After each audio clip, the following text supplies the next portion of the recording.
اللہ کی رضا کی خاطر جو لڑتا ہوا جان دے دے اس کو شہید، اصل شہید وہی ہے، اور جو کسی اور مقصد کی خاطر مارا جائے وہ شہید نہیں ہوتا۔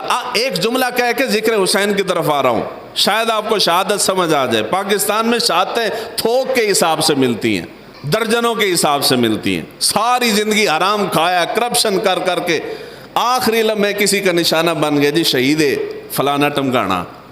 یہ شہادتیں نہیں ہوتی۔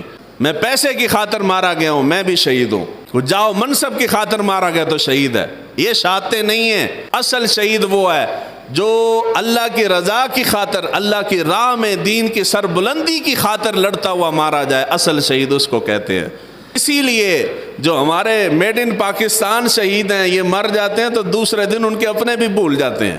انجے نہیں گل، یہ ہر قبرستان کے اندر شہید درجنوں کے حساب سے پڑے ہوتے ہیں، اپنے سگی اولاد کو بھی نہیں پتا ہوتا ساڈا بھی شہید ہے۔ مگر حسین کا ذکر کیوں بڑھ رہا ہے؟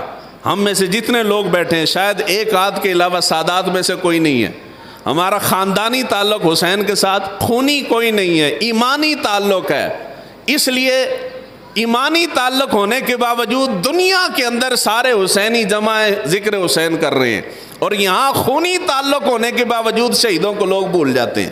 اس کا مطلب یہ ہے کہ جس کا ذکر بڑھ رہا ہے وہ صرف شہید نہیں ہے، حقیقی شہید ہے۔